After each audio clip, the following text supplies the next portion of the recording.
Right, we are live. Hey guys, how's it going? Welcome back to the Kiwi Lads channel. We are back for another match of the URC. This one, the Sharks taking on the Scarlets. Now, this Sharks side, they are one of the biggest favourites throughout this whole round of the URC. And after last week's performance, they have a lot that they have to do to get that redemption. They have many Springboks in their side. They have got the same lineup with a couple little switches here.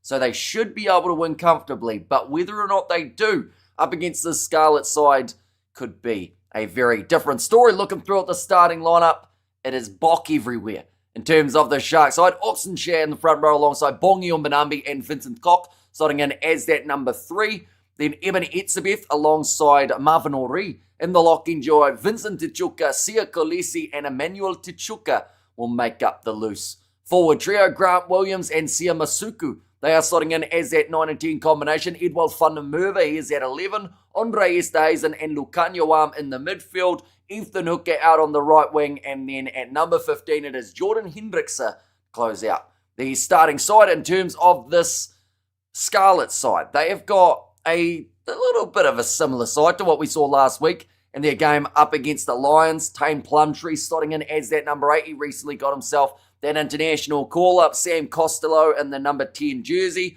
Also in that back line, there's some real speed and danger. Elliot Mead, Johnny Williams. Also alongside them, Joe Roberts, Tom Rogers, and Blair Murray slotting in as that number 15 option. But what has to be strong here is the front row. Marnus van der Merwe, the recent Springbok. That's one of the biggest parts of this game, the scrums. Because we have seen time and time again, even when the Sharks have played badly, their scrum dominates. And that is something that keeps them in the game more times than not. So they need that again here at this game taking place in Durban. And that might be where they can really build that foundation and try and get something going big here. And this match, looking through at the benches, what we will quickly do is we'll do a side shuffle like this. And these are the benches that these two sides have gone with. Lorenzo Julius, he was on the starting side last week, but he has lost his starting place to Lukhanyo Wam.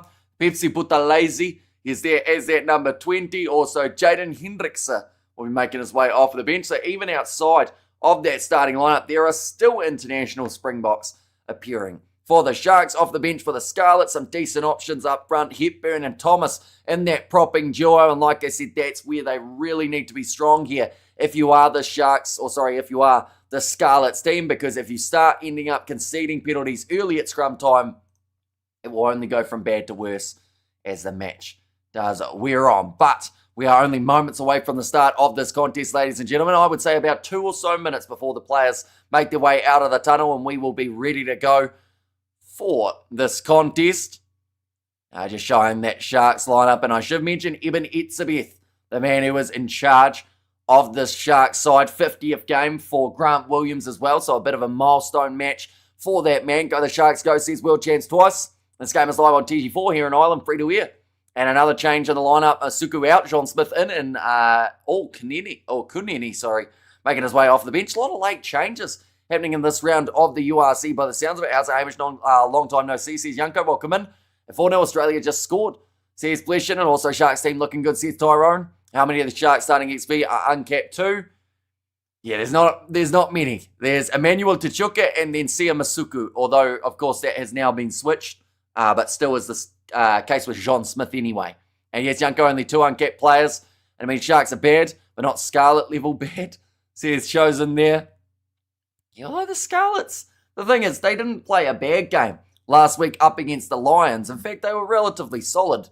Maybe they weren't going to get themselves that win, but they were going to give it a decent old effort, and they've got a few internationals in there. I like their loose forward trio. Sam Lowes, he's a big unit, and that's the type of player that you want in these matches up against some very solid Springbok level opposition.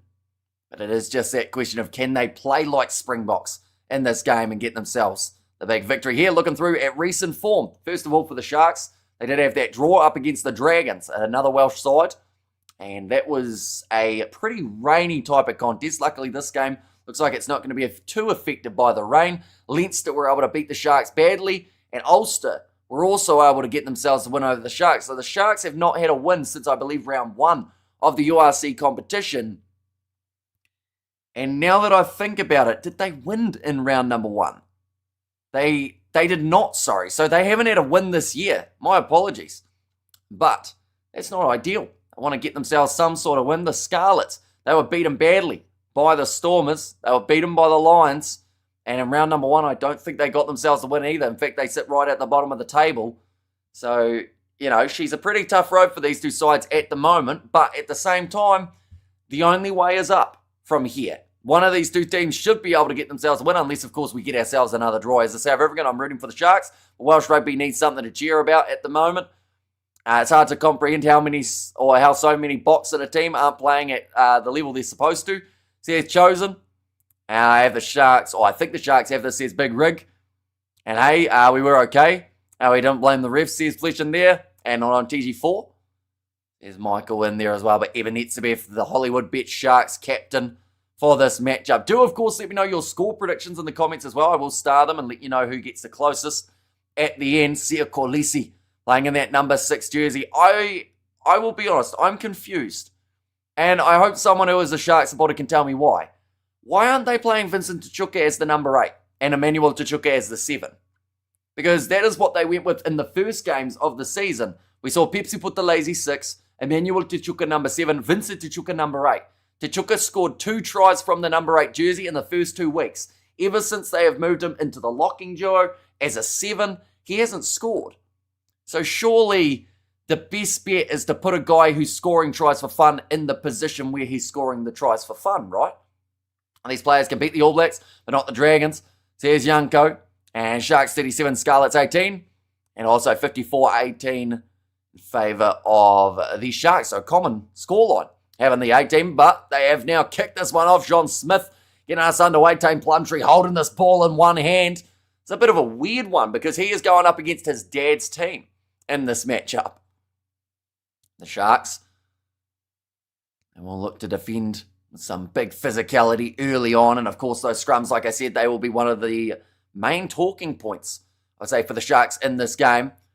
Going to be kicked towards that sideline for Dane Black and does get it into touch.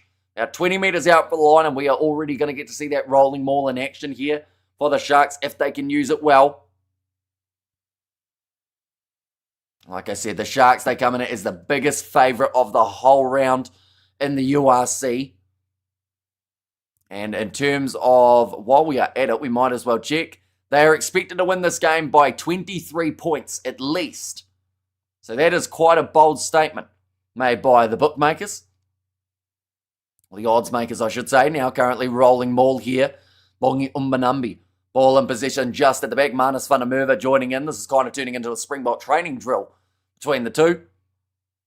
Now, ball available. Grant Williams goes across to Andre Esterhuizen, who absolutely sat someone down last week. I think it was Rob Herring. Sharks win by 15. So here's Stephanie there. And also we have at least got a chance of winning this game. Or we have less of a chance of winning this game than England do Australia in the league. It'll be interesting to see how Bongi does today. Yeah, it's been talked about that he's a bit out of form. Trying to go for the kick in behind there for Blacker. Was partially charged down by Vincent Tshituka. Almost were able to clear the pressure for the Scarlets. But now look, Kanyohan, that was a risky offload. Looked like it may have actually travelled forward. But it's going to be play on just for now. Sharks by 14. Might be more. So here's Haino. Off to the right, Grant Williams. Now Andre Esterhuizen tackle on Vincent Tshituka playing 7. Once again, I'm confused by it. We have got the Cuxon, what an unfortunate name, says V, and also hi Hampshire, everyone, go the Sharks, says Sakabula, John Smith. Good again, good defence at the moment from the Scarlets. They were told to leave it alone, but they did not. So will be the penalty now going the way of the Sharks. Now this is where normally they'd look for an early 3 points with Sia Masuku off the kicking tee. They have got John Smith here. I think that it's still not a bad option to go for the posts. They're going to kick for the corner, though, so they're going on an aggressive mentality. I'm going to keep a tally. How many times do Sharks turn down 3-pointers in this game? That is 1. What is with the late changes in these teams? I actually don't know. Because Musibuko is also in the starting lineup. They have actually just shown him rather than Vincent Koch. I was confused at why they had Vincent Koch as number 0 in their lineup. At the start, what happened in the Japan game? Do you know? I do know. It was close. But in the end, without giving away any spoilers, anyone who doesn't know the result of that one, be sure to block your ears. But it was a win for Australia. in the end. A close one, though, only split by, I believe, 4 points. Bit of a low-scoring game in the rain. Now rolling ball here, starting up for the Sharks. That one's going to be dragged down nicely. Amanis van der Merwe has actually managed to get a clean steal there in the breakdown. Now Sam Lausi, the big Tongan, trying to find his way through. This will sound harsh, but I'm surprised if Scarlets get into double points, says Chris Kelly. It does sound harsh, but I can see what you're saying. You know, they are one of those sides that are very much a hit or miss team. They will either go out there and get around that 25, 30 points, or they will go out there and not score. You know, that game up against the Stormers, for instance, they lost 34-0. They either need to get a good start. Dane Blacker has got the number 21 on his back for this game. I'm not sure why. Either they need to clear the cobwebs and wipe off the rust, or they'll lose to England by 20 points next week, and Sharks have to start winning games. That line up, they should be dominating. Says Sakabula now. Etzebeth wins the line out. Taking run forward from Emmanuel Tshituka. Now Williams goes across to Lucanio Arm, looping around Smith, goes to Ethan Hooker, who steps back inwards, breaks through one Scarlets challenge, but is eventually taken down by the next from Johnny Williams. Now spin there, Sio Kolisi, going through, big fend there from the Springbok skipper, and now 10 metres out from the try line, the Sharks in a good position. Andre Esterhuizen getting that little bit closer, lobby ball over the top, and it's going to be Vincent Tshituka who scores the try for the Sharks, the first of the contest. I mean, I did mention how he scores tries from number 8. That is his first try outside of the number 8 jersey that he has been able to get this year. But Vincent Tshituka getting in for that first try. That was fast, says Big Rig. It was. Oh, hang on. Check. Did I just hear a TMO try and get involved?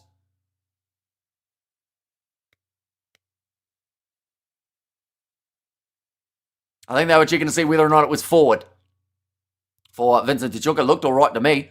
Look forward, says Hano. Maybe I didn't see the right angle. Are they going to check it? Not yet. It looks like they're going to let him take the kick first. And let's go, says Lilia B. Grant Williams could be an amazing sevens player. Has he ever played sevens? Not that I know of for Grant Williams, but I agree. It'd be a very handy player to have. Now, striking this one, John Smith hits the post and bounces out. And we'll make the score now 5-0 in favour of the Sharks. The Timo true horror this Halloween, says Big Rig. We had a wide cut-out pass, and Vincent Tshituka, just no one in front of him. And just perfectly weighted into his hands.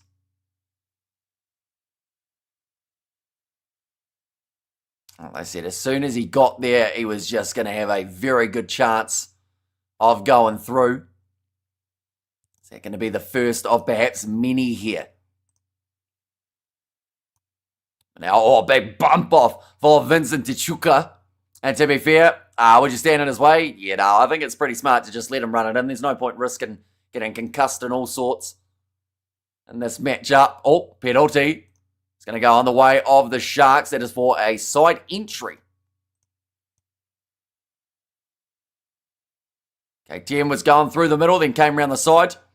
And better turnout in the stands than the Lions. Says Stephanie there. Yeah, there's a few more in Durban for this match. I was trying to get a little bit of a catch of the background. They have an actual count up. It's quite a few people actually looking into the sun for this contest. But of course, when you've got so many Springboks in a starting side, that is a massive draw card. Everyone's going to want to see the side in action. Bongi Umanumbi ready to throw it in 7 minutes into the contest at this point in time. And thrown and overthrown, though. It's going to be claimed by Amanis van der Merwe and his Scarlet side. Little kick attempted in behind, a bouncing awkwardly one, but it sits up with Edward van der Merwe at the back. The pass across to Jordan Hendrickse. So it's in at 15 last couple of weeks. We have seen Edward van der Merwe take on that jersey. Now sniping run. Grant Williams goes to Oxenshire. Interception, but they'll go back for the advantage. Whew, that was lucky for the Sharks there. Even Etzebeth, some deep breaths being taken there already from him. More enthusiasm from the Sharks in the first 5 minutes in the whole game. Sakabula, yeah, it's as if maybe they had that little bit of a realisation throughout the week. Hang on, we're supposed to be a good team. And they're going out there and now they seem like they're really trying to play like it. Now John Smith, let's get that ball into touch. can't believe Vincent Tshituka scored already. Williams just causing problems there, and it's just an accidental...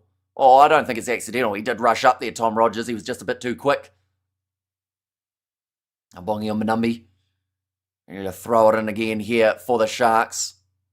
He's asking for a bigger gap. Referee says gap is good. Alcio Kolisi on across to Grant Williams. Big fend from him. Looking for the offload to Kolisi, and it will be the knock on now. Claimed Evan Hetzebev. Going to rip him into his own teammate there, Tom Rogers. They'll go back now for the scrum. I don't think that Sia Kolisi was actually expecting that pass, per se. And coach can only say so much. From there, it's up to the players, especially with the players the Sharks have. Here's Sakabula. You know, everywhere that you look, you see those guys who have worn the green and gold. For the South Africans, that was a nice film from Grant Williams, though. They've been told to hold their weight again.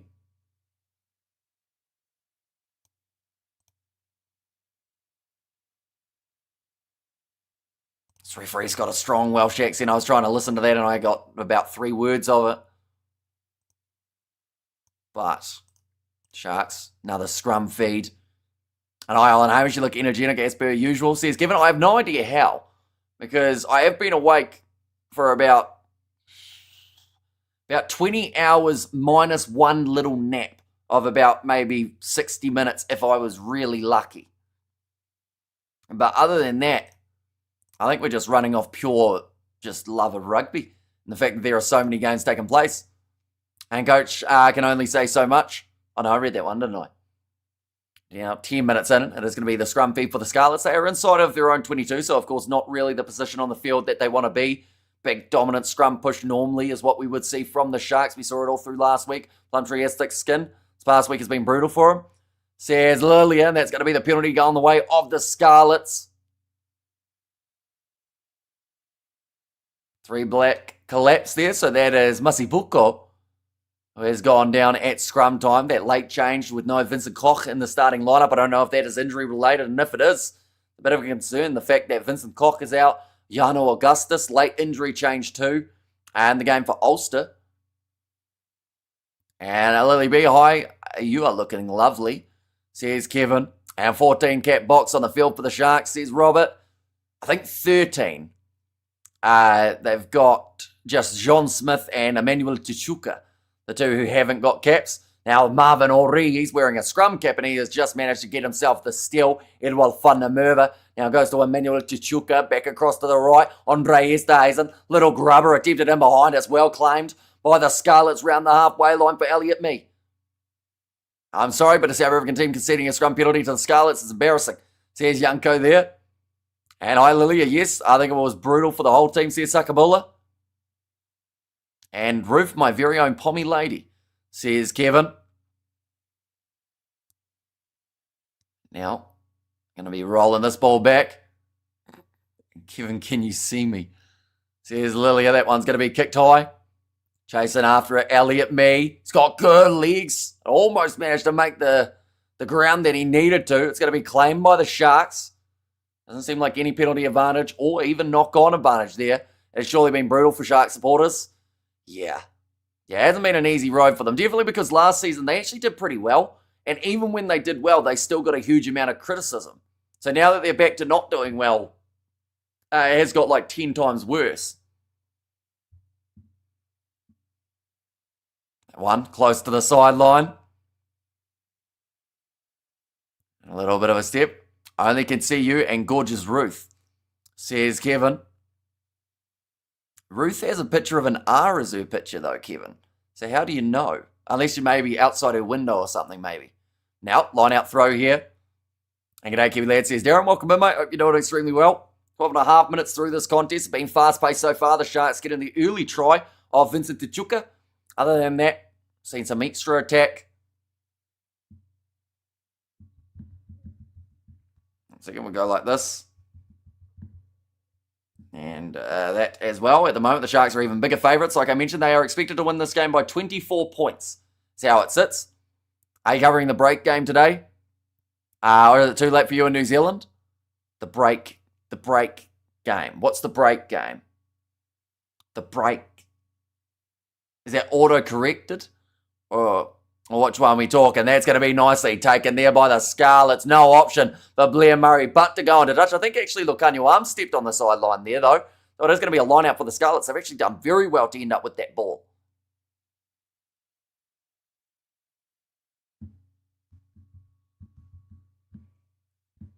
And I said there, Lukhanyo Arms bootlaces.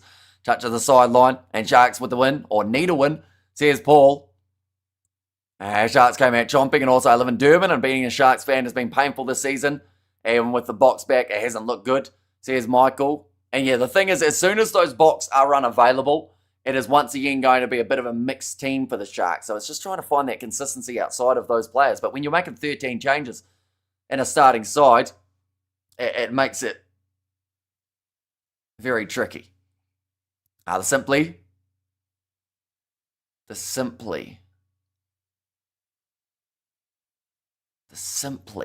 I'm doing Benetton Stormers if that's the question. In my opinion, the two Sharks players that make the least mistakes are Grant Williams and Edward van der Merwe. Your opinion? Says on the right. I'd also say that Oxen Share is right up there in terms of just consistency. Doing well up the front. Jordan Hendrickse going on the outside. Knock on from Andre Esterhuizen. He's frustrated there too. Not happy about it. Hello, Hamish. Hamish, hello. They are my two favourite ladies, says Kevin. Don't worry, our sports supporters also had a bad week with a loss last night and JHW debacle. And also Sharks Colin from Durban.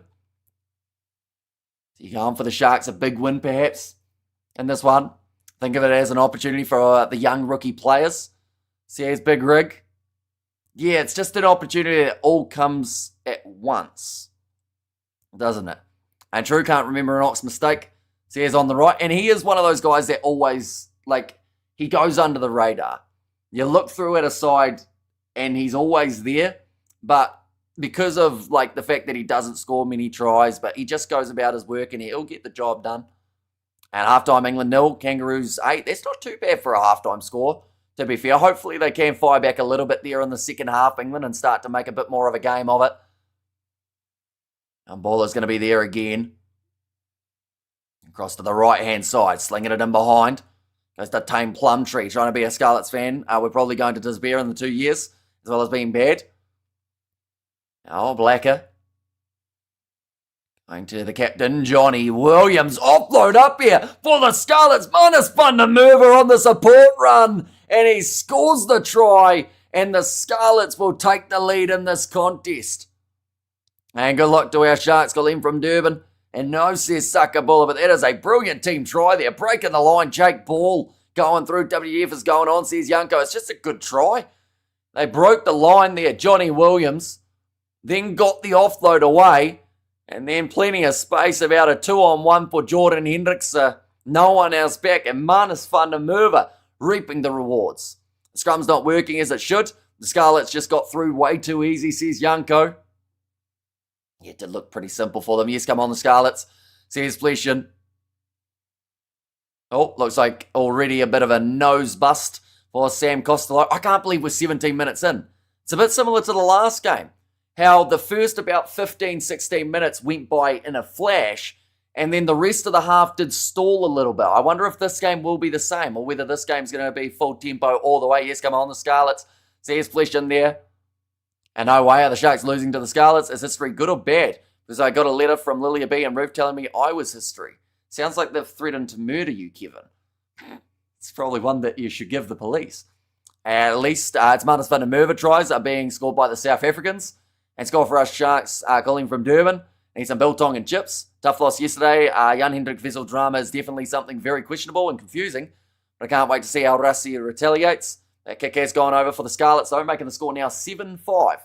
After Costello able to add the extra 2. I mean, technically, we're all history. And did Scarlet miss a kick? No, they did get it over. Straight out in front of the post, so it would have been pretty poor had they missed it. Just unimportant history, says Big Rig. Are we going to be upset by a Sharks upset? Tell you what, if it is, the Sharks are supposed to win this game by 24. And currently, the Scarlets are $8.50 underdogs, even though they are winning in this contest. But you wouldn't think it would be too far away from the Sharks being able to fire back again here at this type of conversion. Even a prop could kick, says Yanko. Now back into the pocket. Costello will again kick this one into touch. He's got a little bit of the cotton up the nose, trying to stop it from bleeding. It looks like it's causing him a few problems, though. Definitely with the white kit. You know, that one's going to stain a little bit. That's the type of conversion. Oh, no, I read that one, didn't I? We have got there, Kevin, what world are you living in? Not sure we're breathing the same air, says Lilia. We have got there, every dog has its day, right? Japan beat South Africa once, Fiji beat England once, Italy beat France once, says Big Rig. So you are saying that the Scarlets could beat the Sharks. Now, if Sharks lose this, they may pack it in. And who got the nose knock? Sam Costello. And that number 10 jersey. Is it Costello or is it Costello? I always get confused about how to say it. Fleishan, you're a Scarlets man. Is it the first one or the second one? Do let me know. Now, rolling maul here for the Sharks. Grant Williams popping it across to Andre Estes. And quick hands there. Here comes Emmanuel Tshituka, who should score, and he does. And the Sharks get it again. It's a Tshituka field day at the moment in Durban. Costello or Costello? That looks the same. Lost Ello. So it's Costello. And now the other Tshituka, says Yanko, and yes, the Sharks says Sakabula or 10 seconds. You have a fan club, Lilia. And it's already the 6th line out. I think I'm bogging through all of them pretty well. And come on, the Sharks, watch your defence. Says Sean, but a great step there. And also a really ugly fall for Elliot Mee. I think he was trying to step back across and just ended up the big E version in American. First is right, so Costello. Okay, cool. We have got there, well done the Sharks, Colleen from Durban. Now John Smith needs to add the extra 2 points. Should be a nice simple kick, and it has gone over, making the score now 12 points to 7 in favour of the home side.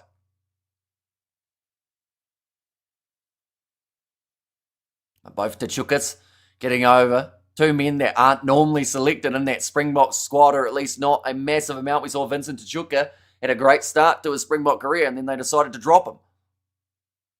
Building that depth, though. We have got their Flesh and Welsh Dragons okay here. The Sharks are determined, says Lilia B.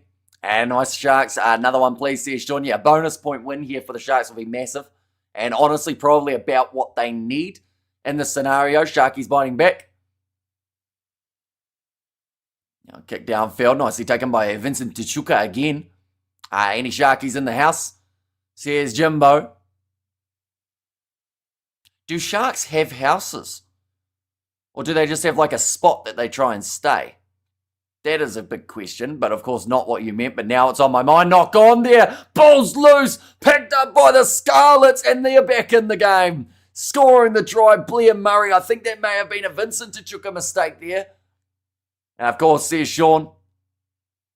Blair Murray, just like that. What did that take? 13 seconds. What the absolute F. We have got there Roof Hard. Very tough for a shark to bite on land unless it's a Nigerian loan shark. We have got there, oh dear, says Jimbo. Yeah, conceding it pretty much instantly. In that scenario, we're going to see it. Yeah, that ball just didn't bounce into the hands of Tshituka. And again, Jordan Hendricks, it just seemed like he was a little bit too far up, allowing the defence or the attack to get him behind him. And try hello, Amish says, Marion, welcome in, hope you're doing well. And that was Dragon Breath, 30 seconds. And no, man, our Sharks playing with their emotions. Or playing with our emotions, says Sakabula.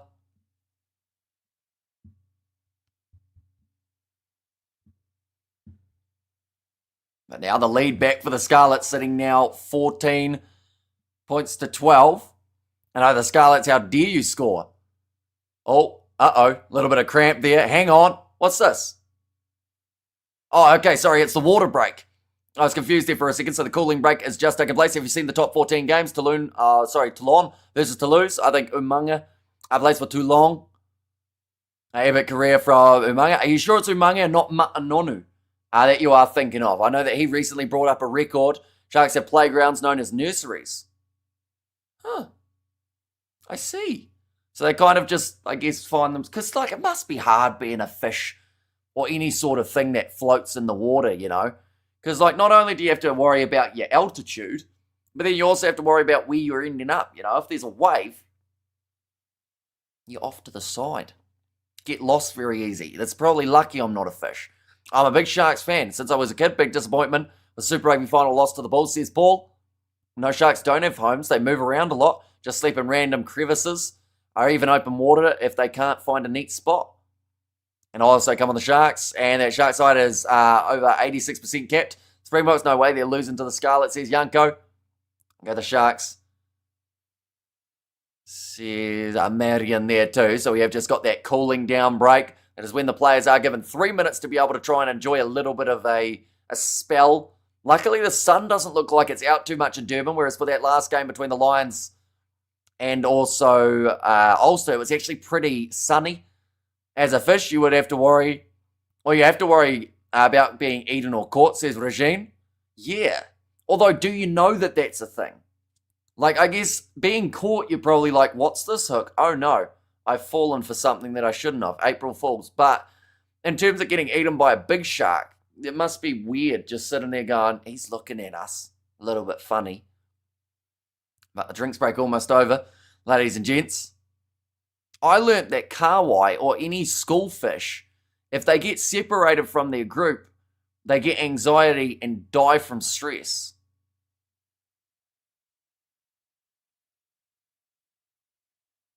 John Smith, ready to kick this one off. And we're back underway, 14 points to 12, the way that it sits at the moment. And we have got these air defence coordination, but very far from the box rigid structures. And plenty of fish in the sea, says Stephanie. And as a fish, you don't have to worry about, or you'd have to worry about delicious you are. I've not suffered with that as a human. Oh, another knock on coming here from the Sharks. So cleaned up now for the Scarlets. About 35 metres out from their line. And another penalty. This time awarded for the Scarlets. I have 2 birds who visit me every day, or most days they come for lunch, but they have homes, says Kevin. There you go. What do you feed them? I assume you feed them some sort of good old lunch. Crackers. Parrots love crackers, but then are they parrots or are they just random birds? Right, halfway line. Penalties conceded. Last 2 have been against the Sharks. First 3 of the match were actually conceded by Scarlets. Minus Van der Merwe. Going to throw this ball in again right down the middle. Nicely taken by Plumtree, who slaps it back onto the side of Blacker. And it's Scarlet's back line. To halfway. Lucanio Arm trying to put in a little bit of extra work there. Cut them off here. Sam Lousy. Piranhas eat anything that moves. They hunt in packs. I like those poison dart frogs. If you try and eat me, you die. To all predators, evolution has a sense of humour. See, here's Big Rig, little kick him behind from Elliot Mee. Might have been taken out there. They may have a little bit of a look at that one, but this one is going to go into touch. So they will go right back to where it was from. It's been ruled as both men just running after the ball. Do you know which Welsh team is being axed from the URC? No, there's been talks about who it could end up being, but I don't think anything has been fully confirmed. This looks like a more serious injury here for one of the Scarlets players, actually still down on his back. Right, time is off at the moment, just while they do end up doing the running repairs. It's actually very hard to tell who it is. I want to say it's Sam Costello, but I could be wrong, and I don't want to say the wrong guy. And fruit and bread, Hamish, says Kevin. Kevin, are those the birds with wings or the other variety? Right, and it's actually Johnny Williams by the looks of it. Maybe? Is it Johnny Williams? Okay, it wasn't that one anyway. Tame Plumtree, it wasn't either. I don't actually know who this player is. Is it Johnny Williams? I don't know actually what happened to him. He kind of was in a breakdown. He got tackled. And then from there, didn't look like he took too many big hits or anything. Oh. That might actually... The crazy thing is, in that scenario, I think all it was that hurt Johnny Williams there was a slight knee to the back of the neck from Grant Williams. It wasn't on purpose. It was when he was swooping around the breakdown to try and get the steal. He's back up now, though, but I think it might have actually been, the back of the neck, a bit of a crunch from Grant Williams' knee. He's up against his Yanko, so good news because it looked like he was down, not looking too flash. A bird could love a fish, but there would be, but where would they live? Makes me think of this quote. A bird could love a fish, but where would they live? That's a good question. I'm sure that there would be very tricky conversations that would need to be had. And now I'm overthinking it. It's far too late at night to be thinking about that one. And that many medics on the field is never a good sign when it's the Ospreys playing. Says Cole, so they are going to be playing a bit later on today. I'll get you the exact time. Exact time that they are playing is at 5:30 a.m, so in pretty much 2 hours' time. And they go on head-to-head with the Dragons. Put Fish Tank inside Bird Cage. Says Big Rig and Zoo probably. Hallelujah, not at all. They arrive whenever they are hungry. John Plumtree watching on here. Doesn't look too happy at the moment. He won't be. They are currently down by the 2 points. Dwayne Peel, the head coach of the Scarlets, he'll be happy enough with what his side are doing here. They had a decent competitive game up against the Lions last week. And it's quite an interesting one because just like that last game, ladies and gents, it was that first 17, 16 minutes go very quickly.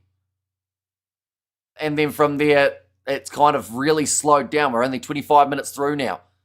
But Grant Williams, going off to the left-hand side, Andre Esterhazen. That is a run and a half forward from the big inside centre. True, and it was Ma'anonu, not Tanahumanga.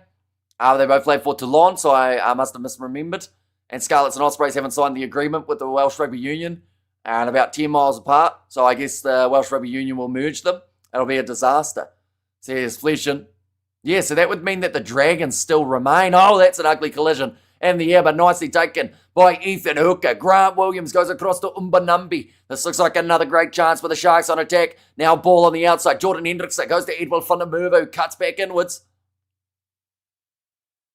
And well, some birds do love fish. They don't have to live together. Whenever birds need them, they go fishing. I was about to comment the same thing about how quick and then how slow it's been going. I think it's just that cooling break that slows it down, and then also the fact that there was another injury there too. They have been told to stay on side here for the defensive line of the Scarlets. They did not listen as they give away that penalty advantage. Now Eben Itzabeth sitting 10 metres from the line. Come on the Sharks, says Colleen. Now Williams thought about the pick and go. Oxenshire puts the ball down. And Hamish, what's your opinion about the 8-game ban for ball grabbing gate? It's an interesting one because I feel like it seems harsh, but then if he did it, then I feel like it's about right. But then the problem is they haven't said that there's a good angle, or that apparently they have, but they haven't shown that angle or something along those lines. So I don't know. It's a tricky one. But if he has gone around squeezing a man's testicles in a breakdown, then he should be banned. But I also think that in that scenario, it just seems weird. Like, you don't go and randomly punch a player, or at least try and punch a player in a breakdown, unless they've done something pretty dirty to you. So I don't know. Do we need cooling breaks in the Northern Hemisphere? Probably not. Itzabeth down at the moment with a little bit of a neck rub. How many international players the Scarlets has versus the Sharks? They've probably got 5 if they're lucky here. And not all of them are actually Welsh internationals. Likes of a Sam Lulsey, has played for Tonga before. Manus van der Merwe playing for the South Africans. Kemsley Matthias. Who does he play for? He's Welsh, isn't he? And then they've got Costello. They've got Tom Rogers in there. Blair Murray. Make us proud today, says Colleen. How are you there? Thanks, Hamish. You're pretty level-headed. He said it was by mistake. Okay, so the fact that he's admitted that he did it, even if it was a mistake, I feel like is still, it's better that, in a way, he has said that it's happened, rather than going, I don't think I did it. I've seen the angle. He does reach it under, but unless he can rotate his wrists at 180 degrees, he didn't squeeze anything. Says Jimbo, as a famous streamer said, the 3 worst things you can do is eye gouging, spitting, and under the belt nonsense. Says on the right, Now getting close to the line here for Emmanuel Tshituka, only 5 metres out. Bongi Manambi, that's got to be close to the try line. He has got it down, and the try awarded for the Sharks, and it is Bongi Umbanambi who pops up with it. I would love to hear from Jan-Hendrik Wessels, a players banned after putting out statements after receiving bans, kind of. Oh no, in fact it's Mazibuko who pops up with the try, my apologies. And try by Bongi, says Yanko. And man sort of killed someone by mistake, says Ruth. And I am waiting for our day, or for our Hamish to have a bloody off day, but it never happens, says Ruth. And well done the Sharks, says Colleen. Yeah, it is Musipuka who goes in for that try. Was a late inclusion into the lineup because of Vincent Koch being out with an injury. And the Welsh kid holding on, says Ruth. They said just having a strain or something. That one has gone over. Now making the score 19 points to 14. Nicely get that defensive line on.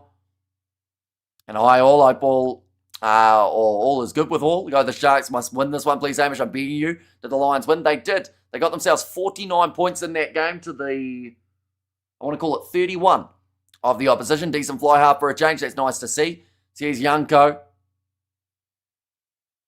Now ready to kick this one off.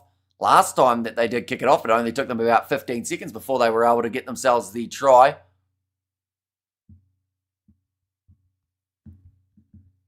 I want to see whether or not it is still the same. Oh, bouncing ball.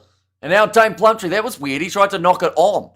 Well, so he actually decided to go the wrong way with that one, but 5 metres out from the line, the Sharks have got the possession. There's no way any Scarlets fans will get behind anything involving the Ospreys. Welsh rugby is tribal. And now Jordan Hendrickson manages to kick that ball into touch. And damn, nearly scored from the restart again. So here's Yanko. Yeah, it just seems to be that security of the ball for the Sharks when they are getting a kickoff. Doesn't seem to be there at the moment. What's your opinion about the Box players not getting a week off to recover before the big game Japan? I think they'll be all right. I think that there are enough guys in that squad that haven't played in this round of the URC that they can put together. You got to remember they got all those guys playing in Japan, or who would normally play in Japan, the likes of a Jesse Creel, Damien Dialendi. So that's your midfield combo straight away without any problems. Kane and Moody didn't play for the Bulls, so he's an option in that midfield too. Oh, and the penalty goes the way of the Sharks. Try, Sharks, says Marion. We haven't seen Marnie Libok. We haven't seen Pollard, so those two more than likely going to be playing up against the Japanese. Now, Grant Williams is going to give the ball into the hands of John Smith. Not releasing penalty, though, going against the Scarlets at a bad time. And the Lions actually helped the South African teams. That's weird. So here's cool story. And try, says Ruth. And there as well, but big tackle made between Ox and Shea. And Bongi Umanambi. Now, I just checked. Jan-Hendrik Wessels hasn't admitted he did it, and the Bulls are appealing. So here's Big Rig. And the Sharkies biting. Hypothetically, could the Sharks beat Japan? They've got the talent to. It's just whether or not they could actually put it together. Because, you know, theoretically, they should have been able to beat Ulster. And they did not. And go the Sharks. So here's Marion. Now Williams goes across to John Smith. He will go for the kick in behind again. Looking for a 50-22. Could be on the cards here. It goes out. What a kick that is from John Smith. That is 5 metres from the line. And it will now be the 50-22 rolling maul chance. Oh, hang on. What did the ref just say? Did he say it was taken back? May have been taken back, so it's not a 50-22 by the sounds of it. Sharks' performance like an expensive pimped ride on a gravel road without enough fuel. And couldn't watch the Japan-Aussie game, but was surprised at the close score. Yeah, it was a pretty rainy type of performance, or rainy type of atmosphere for that one. But at the same time, I do think that, like, Australia, they would consider themselves, you know, that they underperformed. Nice take from Tane Plumtree, one-handed, but Marvin Ori getting in there. He's now told to release it. Rolling it back again. Yeah, for the Scarlets, they've been told to use it. That one's going to be kicked downfield and into touch. They're saying at the moment that territorial battle just going back and forth for the sides at this point in time. Currently just the 7 minutes remaining in this first half as well. Tiger 11, we won't disappear. We will go back to just being Lanelli, the Welsh Prem, but region-wise, yeah, I'll just be complete Ospreys takeover and great exit. So here's Jimbo, and come on the Sharks, score again. So here's Colleen. That one's nicely taken by Marvin Ori. Slaps it back into the hands of Vincent Tshituka. Even though there was a little bit of a fumble with the ball, it is all still safe for the Sharks. Andre Esterhazen running it forward. Like Blair Murray trying to get out of that breakdown. He's done extremely well, and Tame Plumtree gets himself the penalty for his side. That's look just like his dad, who was up in the coaching box for the opposition team in this case. Looks like he's got a little bit of a cut under the eye here for Andre Esterhazen. It's a bit to slice him open, but Blair Murray, I think that time it was Costello, does put the ball into touch. This is possibly Scarlets' best chance to be able to score in a little bit of time, ever since they did concede that other one. Say, clinically. Now line out throw for Manus van der Merwe. He hasn't really had too many wonky ones throughout this match. It's a nice day here. Windy now to keep us cool as well. And a misty sea. And a distance by the stadium. Says goal story. Manus van der Merwe looping around. Now step there. Blacker goes into the hands of Joe Roberts. Scarlets have been competitive. That ball's going to be dropped there. Big collision. Oxenshire forcing the error from his teammate. Now crumbing in behind. That's going to be advantage over Grant Williams. Cut him back inwards. He has got the men with him. Doesn't need them as of yet. Going to, I believe that is Emmanuel Tshituka, but onto the ball. The Scarlets get themselves another steal in the breakdown. That is lightning quick. And Manus making a good case for himself over Bongi. Says Yanko there. Yeah, I did say that it was Manus who dropped the ball, but it was actually Kemsley Matthias, sorry. As I did see Manus covering at the back, running across, trying to make up that ground.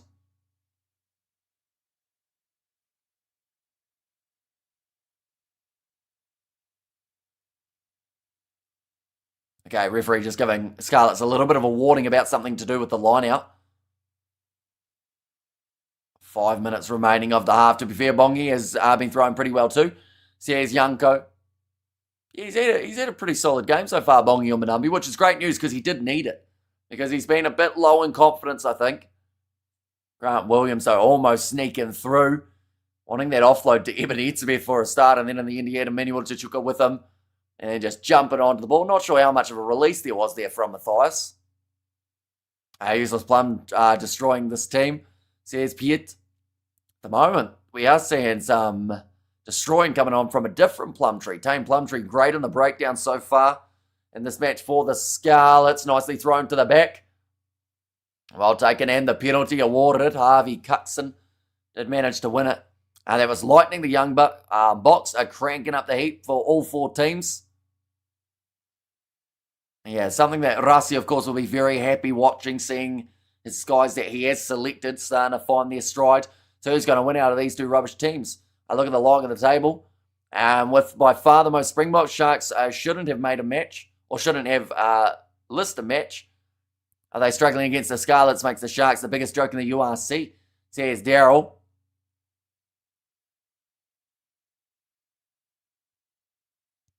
Just showing that throw from Manus van der Merwe about as straight as it can be.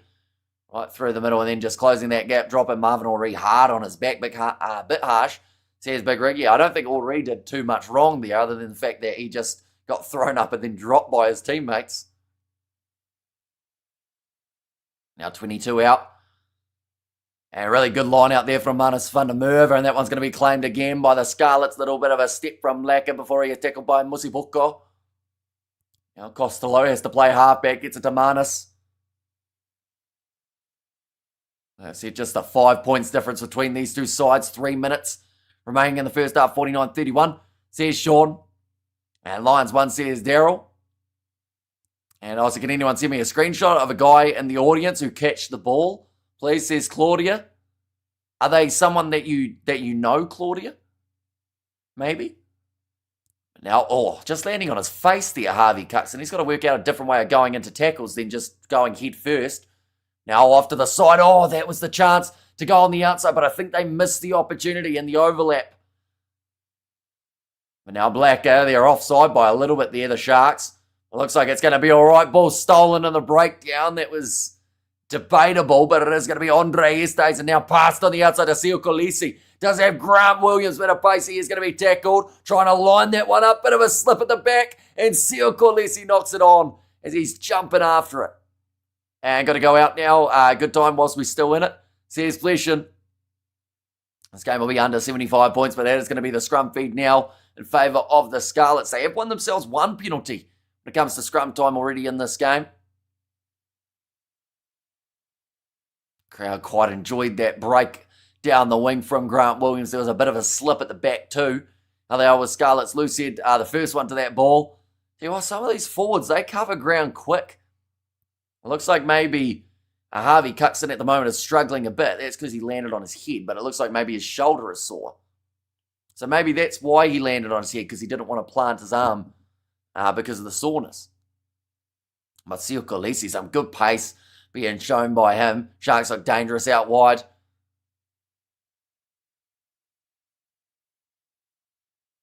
Okay, you can walk over and drink it for the drinks here, but you aren't allowed to bring them on the field, as the comment from the ref. We are back into another scrum, just the 1.5 minutes remaining of this first half period. My family from Australia came over today, so it's kind of like Hamish was here in spirit because you've been there. That is true. My parents have more recently been to Australia, so I guess they're in spirit too. And come on the Sharks, says Colleen. Just talking about the swimming pool. It's probably a great day for a swim. Lucky Scarlets, the Sharks are not making them pay for their mistakes.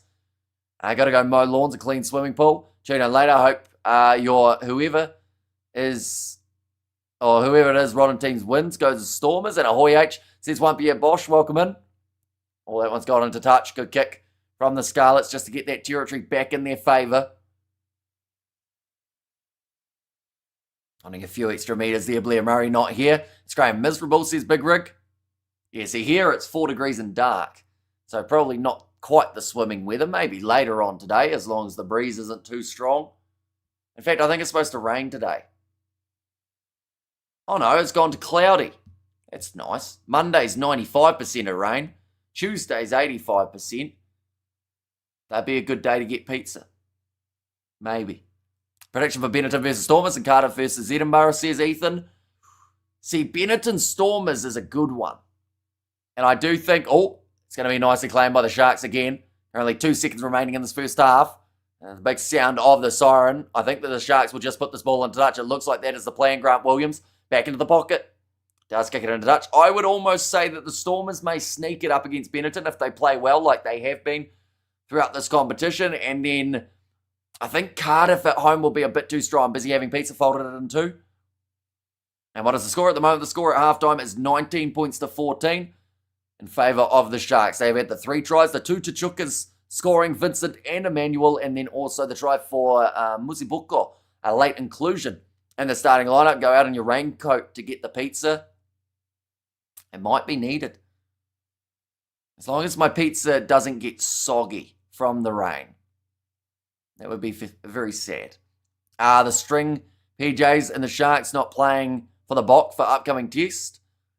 I think I'd assume that they're probably not going to play up against Japan, some of these guys who are playing for the Sharks, but then they'll be back into the squad. You know why I call you H? A commentary is so addictive as hula hoop chips, says Juan Pierre Bosch. What are hula hoop chips? I know what a hula hoop is. What is a hula hoop chips? Hula hoop crisps chips. We'll go like that. There we go. Okay. They're literally a hula hoop. And it's a chip. For some reason, it put me straight back onto onion rings. As soon as you mentioned hula hoops. I was thinking they were like big, deep fried round rings. Such an awful watch this game. Says, hey, no, do you live in the North Island? I do not. I just microwave the pizza at soggy. Apparently, if you're going to microwave a pizza, you've got to put like a glass of water in there too. And that takes some of the sog away. Or you put some paper towel over it that's wet. I think that works as well. And hula hoop chips. You wear them on your finger. Never heard of hula hoops? We have something called cheezels here, which is very similar, or burger rings as the other one. Not to be confused with Burger King. But yeah, burger rings, they're the ones that you can put on your fingers and whatnot. And 99, can I have a slice? I want to take New Zealand pizza. Says Ethan Hooker. You see, pizza's, it's on the mind now. But what I'm going to end up doing, more than likely, is I'm going to have one of my brutal, overly cooked hard-boiled eggs that I undercooked the first time, then cooked them again to make sure that they weren't going to kill me. I think we're a little old for them, says Big Rig. Hi, says Johan there. Welcome in. I'm still waiting for your cooking channel. My cooking channel would probably suck, but it would be entertaining because I'm not the smoothest chef around. I just, I have extra movements. I'll have extra steps around the kitchen, but eventually the food gets made, and that's the main thing. But second half, what we will do is we will show the benches. Ladies and gents, we'll go like that and like that. So we do a bit of a side shuffle, but off the bench for the Sharks, Pesimbata, Muzibuka, he did start this game and also got himself a try in the process. Pepsi put the lazy still to make his way off the bench alongside Jaden Hendrickson. John Smith started due to the injury late of Sia Masuku, and then Jorenzo Julius to still make his way off of the bench for the Scarlets. I don't think they've made any changes as of yet. It looked like there was a chance that Johnny Williams was going to go off, but he stayed out in the end and does continue to play. Pancakes with butter, sugar, and cinnamon on a rainy day. Love how you focus on the hula hoops, chips, and not the compliment to your commentary. That's what happens when it's 3:50 a.m. But I do appreciate the compliment, of course. But, as soon as food's mentioned, that's normally the one thing that sticks in the brain. Because, food's good. It's ideal. And great, but great for kids, says Big Rig. If you're old enough now to be a real hypochondriac, welcome. What is that? That's a big word that I have no idea what it means. But is it a good thing or a bad thing? I'd assume it's a bad thing. Maybe. One second, we're going to go like that. We're going to go like that as well. And there we go. Imagine having paid money to go and watch this fiasco live. Shame, says Daryl. So it's 5 p.m. in South Africa. Most 5 a.m. morning start tomorrow. And also one of the human constants. We all love food, sitting down, sleeping, and the other thing, says Big Rig. I'm eating a sausage roll, says Ethan.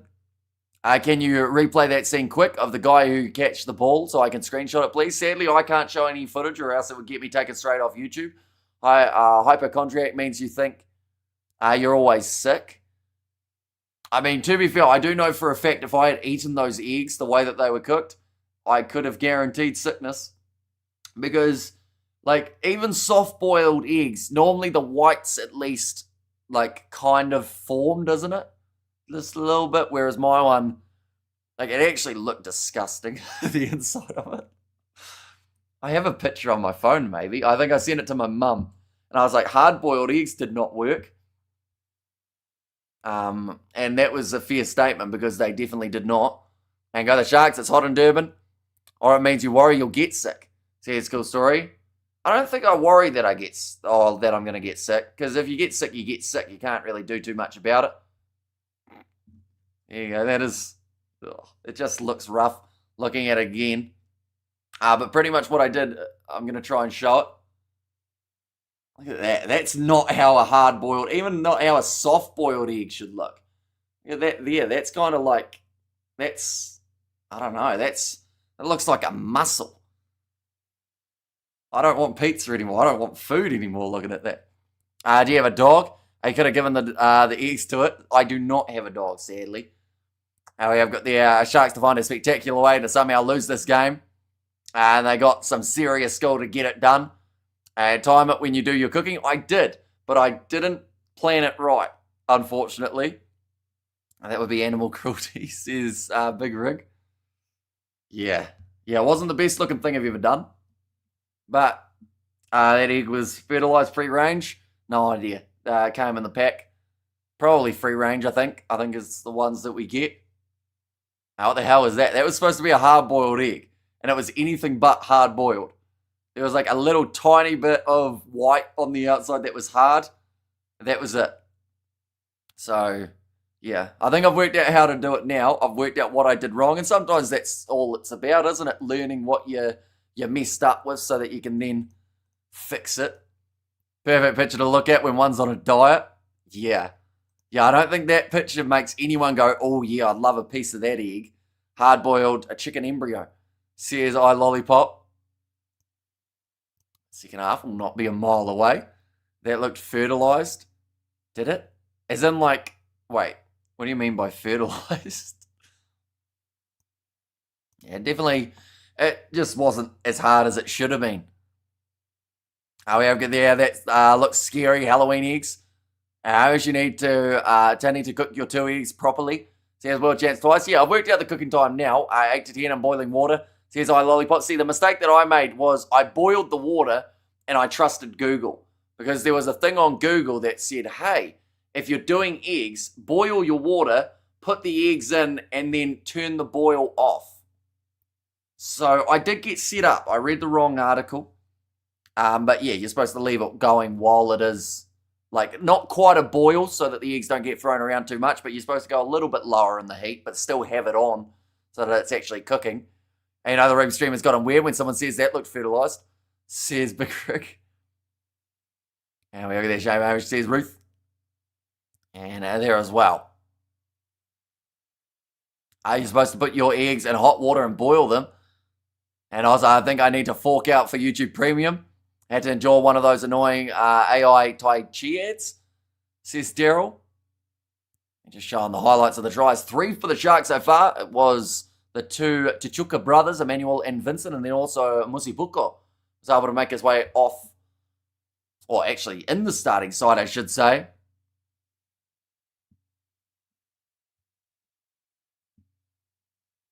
You're supposed to put your eggs. Oh no, I read that one, didn't I? And the laughing face there from my lollipop. I just looked at the picture again. It's such a messed up egg.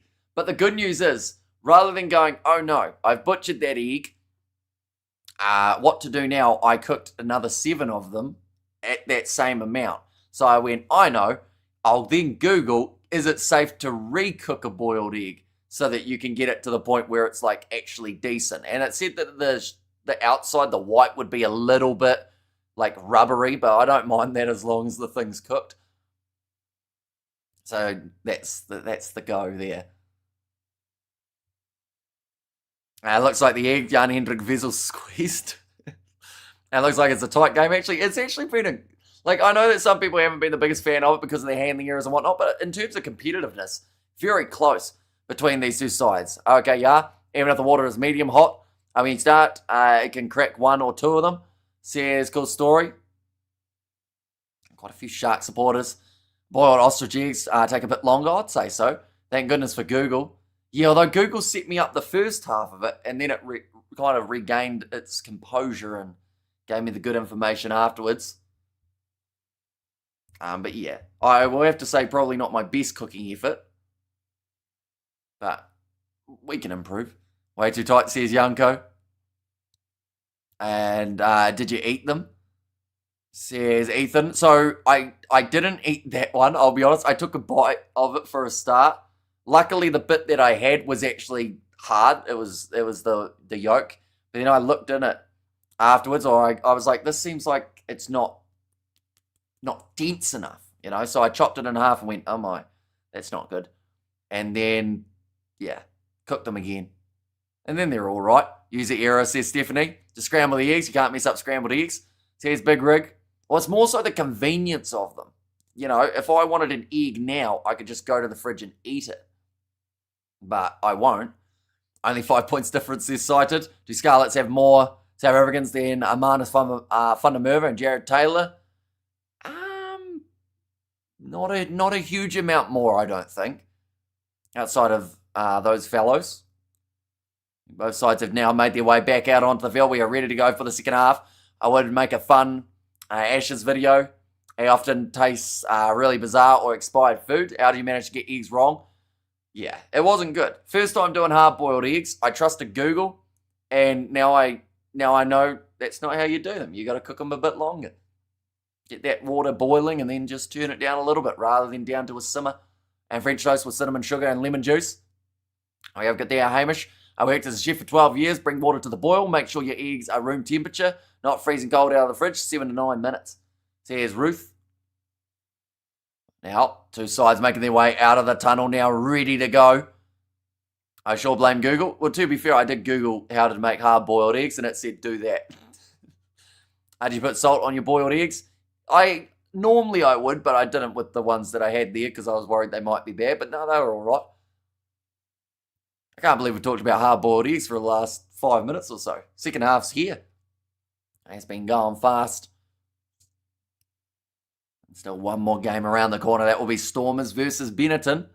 Although superstar box in the team played so badly, how is that even possible? Says Cited. Well, Sharks have done bugger all, says Big Rig, and doctors say we should cut down on salt. Says Big Rig.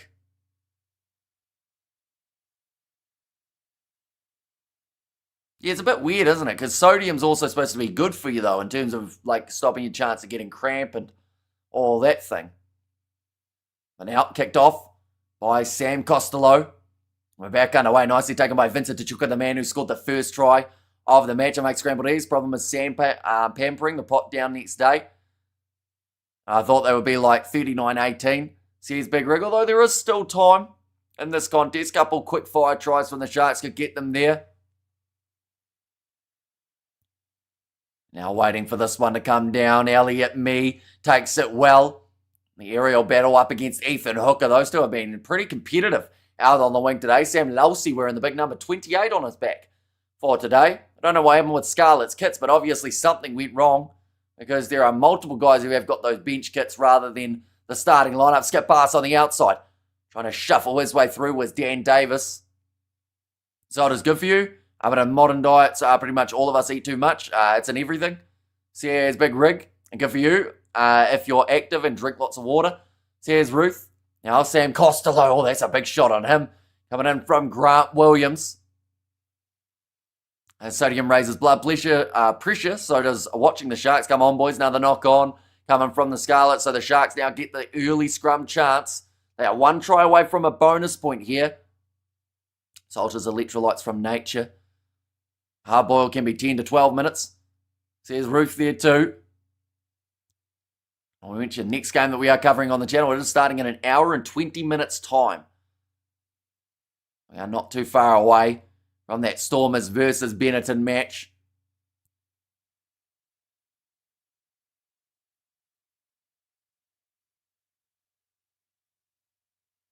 I don't know what that song's called, but it's one that they play quite a bit. It's about seeing the rain. The Sharks are cooking is the sign in the background as well. I don't know whether this is considered as cooking. What is your favourite dish? Oh, I like something with chicken in it. You know? Like lately, I've actually managed to make a pretty decent chicken and bacon fettuccine, which goes well. However, maybe there's a rule of what happens at the bot camp stays at the bot camp. That's why it never translates to the Sharks game. And eggs can explode in the microwave, says Stephanie. And I was like, Hamish to put an egg in the microwave for 5 minutes on high, trust me. Why Scarlet's not red? It's like there is a colour clash. Or it's not like there's a colour clash. Yeah, I think it's just the fact that they're away from home, so it's the alternative stripe that they have to wear. But I agree, they could have easily gone red and black, and it wouldn't have clashed whatsoever. Grant Williams going to go for the box kick. Nice take from Ethan Hooker.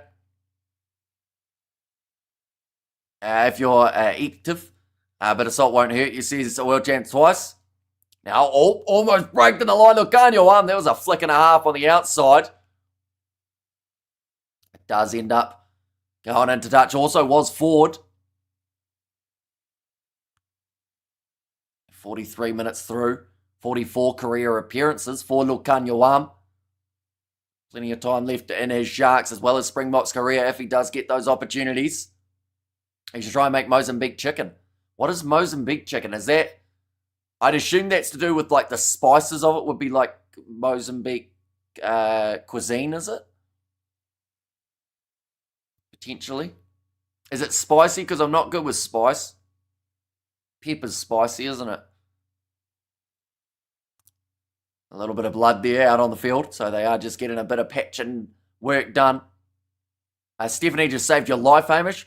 But there's always next time. You're trying to set me up, cool story. I'm going to get chicken from George. George has chicken on the go. Like, if I message George at any hour that he's awake, that he's not working, and I said, hey, chicken, ? He would say, yep. It's like rice and chicken, but she has, the sauce is Mozambique chicken, but it has a little bit of spicy. It's not much though, says Tshituka. And I hear Jan Hendrik Vessel's like jerk chicken, basically Portuguese chicken, says Daryl. Now it's scrum feed again here for the Scarlets. Ball's available. Blacker with a short pass, and they will go straight through the Scarlets. This should be a try, and it is.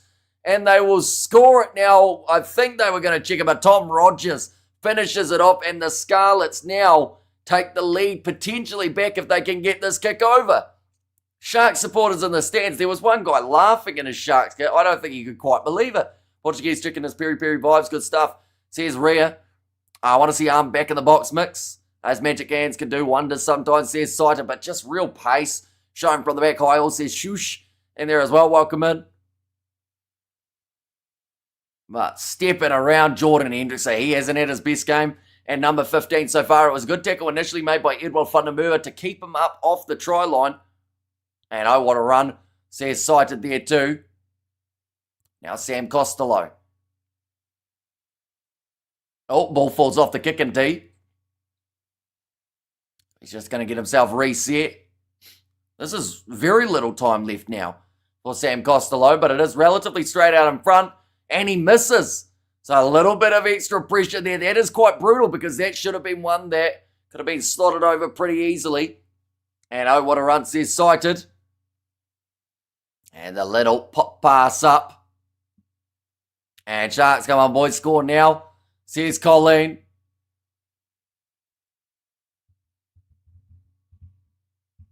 Currently the Scarlets with this game sitting at a draw. Oh, Oxenshire gets the ball back for the Sharks.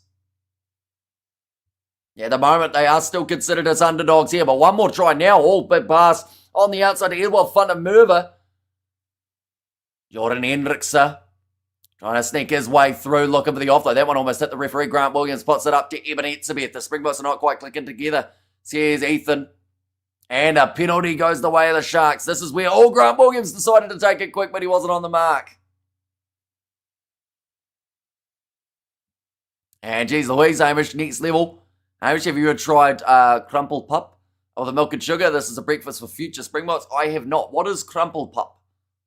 Can only be Portuguese chicken, given the history, says Heaney. And also, I like this setup, Hamish. What do the rest of you think? Says Shoosh. Yeah, do let me know. Do you prefer this to the normal setup that we do have?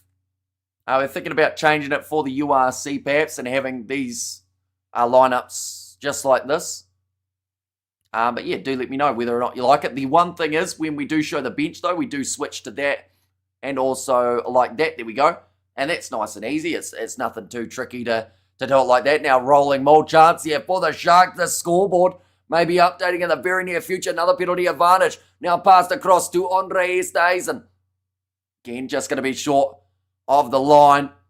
Now chance here for Oxenshire. We'll go back to the other angle in a very short moment. Getting over the line and held up by Tame Plumtree. Holds him in a guillotine here. I'll go back for the penalty. One moment. I'm about to sneeze, so I will very quickly mute.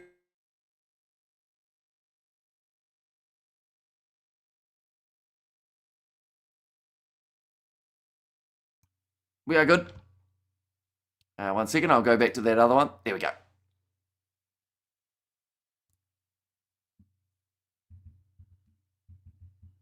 And now, line out chance here for the Sharks yet again. We haven't seen Bongi or Manumbi get himself the try as of yet. But it's coming. I think that it won't be too far away.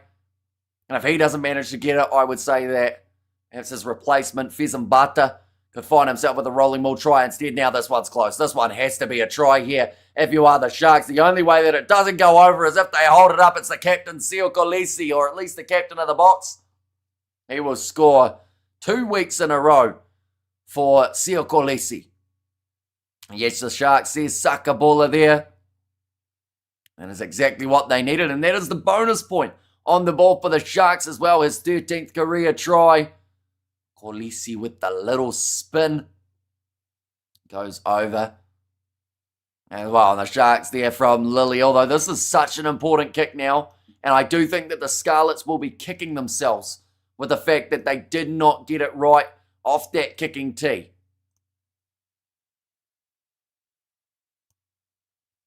Just mentioned about the decision making in this game.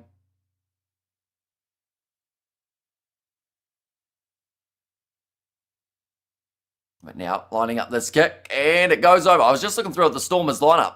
Realised that they don't have Sasha, and they also have got Kobus Reinach. He's going to be actually starting for the Stormers in that game, I believe. But that kick has gone over. 26 points to 19. A not bad score has moved up. Here's Ruth. And well done, the Sharks. And a Welsh Sam Costello, oh dear. Yeah, it happened at the wrong time, didn't it? Because had he not had that mistake, you know, they'd still be down by 5, which isn't ideal, but they'd still have that chance of being able to get another kick over to take a lead if they were to score. And the Scarlets, honestly, from this game, they've got 30 minutes to score one more to get at least one bonus point from this contest, but they'll be chasing more than that. They've been competitive throughout this contest, and we haven't really seen the control at the moment from the Sharks at scrum time. We haven't seen a huge amount of scrums in general throughout this game. And I guess she's coming off the bench. Says Ethan there. And Heart Attack Rugby at its best for both sides. And we have got Vic in the chat. As said, hi Hamish, hope you're doing well, my friend. Hope you are doing well too, Vic. We have to try and get something going in the near future. Perhaps a lineup prediction for the Box. It's going to be a tricky one to guess what they're going to be doing up against the Japanese. Definitely with all these late injury changes. The likes of a Vincent Koch, he was out late. We also saw in the last game, Juano Augustus is one of the standby players. He was left out due to injury. Now, Evan Hetzebeth breaking line passes. One more to Kolesi, who couldn't bring it in. And it will be the scrum again here for the Sharks. Yesterday isn't doing well, says Ruth. I feel like that one was a bit of an interesting one for Sia Kolesi. He wasn't expecting an American football style pass. So if he had that spiral, it actually, I believe, would have been easier to catch. But just an awkward one there. And we have got the new member as well with Vic hitting that membership button. And well, another 30 minutes lifetime in rugby. I'm hoping that they play better when the Springboks all together in the actual Springbok team. They will. I feel like they've got plenty of great opportunities to be able to get some momentum going. There was a shocking attempt at a catch. Yeah, although the ball was spiraling, or it wasn't even spiraling, was it? It was kind of just going in a weird way. I ate mealy meal every morning, one meal, milk, salt, and butter, a dash of cinnamon and maple syrup on milk. Says world champs twice. Now ready for the scrum. Oxenshire going up against Archer Holson this one. The ball is going in for the Scarlets. They've got it out quickly. That is exactly what they need to do. Johnny Williams popping it up in behind. Now Blair Murray goes for the kick in behind, looking for the 50-22, and he gets it easily there for the Scarlets. It's a smooth kick there. Getting them back into the right position. We have got there from Vic. Are we hooking up next week for the international? Says Victor. I'm sure we'll end up doing something. If you guys are keen for a lineup prediction, we can probably do it either today or tomorrow, I would say. Seeing as Rusty will go as early as physically possible, as he always does. Thanks so much, Hamish. Appreciate it. See you all later. Says Rhea. I eat butter or peanut butter on toast. And sure, says Vic. Now ready to throw this one in. Manus Fundermerva. First line-out throw for the Scarlets in quite some time. I like the new layout, says Tony. Thank you very much. And we have got there at this point of time, I think the Stormers could beat the Sharks. Be an intriguing derby. Oh, there was a drop ball from the Scarlets, and it did go forward. I thought for a start it may have gone sideways, but going to be ruled as forward. And now the Sharks get themselves another scrum. Ever since I mentioned we haven't had many scrums in this game, we've had about 3. And Evan was trying his best name and impression with that Viking toss. And Rhea, bye-bye, darling. Here's Ruth. And there as well. Right, referee just asking for some good height. And commentator Skurs. Yeah, always happens.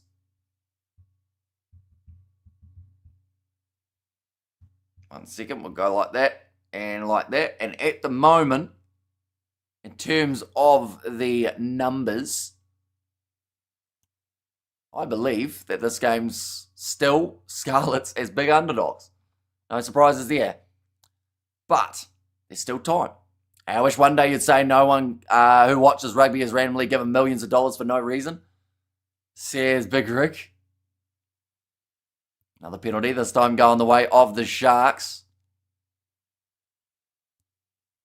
It's actually the replacement. I said Archer Holes initially, but it is actually Henry Thomas, I believe. And Toothless Sharks, they make me lose interest in them. Says Piet. That one's going to be kicked into touch. Now John Smith. Decent meters downfield.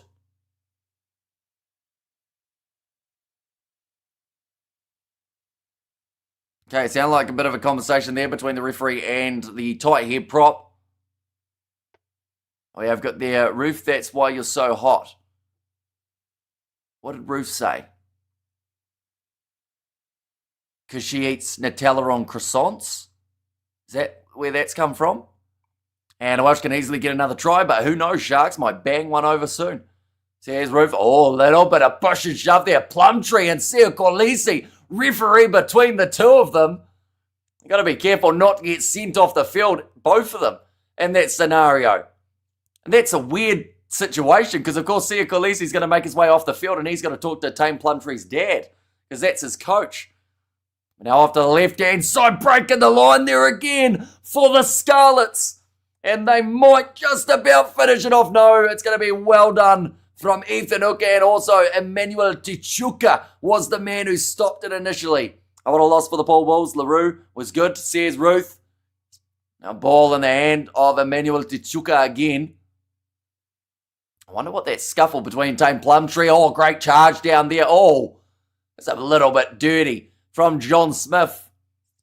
It's going to be a goal line dropout. His way of stopping a player from getting through. Sam Lousy, I think, got a knock in the nose or the eye there.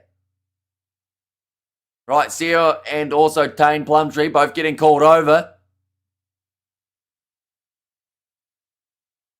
Yeah, a little bit of wrestling going on. Seo Khaleesi gets dropped. Wasn't happy about it. Yeah, those two having a right little scuffle out there on the field. Yeah, not happy about it in the box for the Scarlets coach. I would be curious to see a replay of that one, though, because it did look like John Smith. It kind of went in behind the charge down, and he just kind of put his hand back and just kind of poked around the face of Sam Lousy to try and, I don't know whether or not he was going for the eyes or whether he was just trying to kind of get in his way and stop him from running through. I love all types of eggs. Scotch eggs are instant gag reflex and nausea, says Robert. I imagine telling your employee to stop beating up your son, says Big Rick. What do you think of Lewis Rees-Zammit making a comeback for Wales? It's interesting. Hopefully he does end up going all right in that department. But Plumtree, he still looks fired up at the moment, but it is going to be the goal line dropout.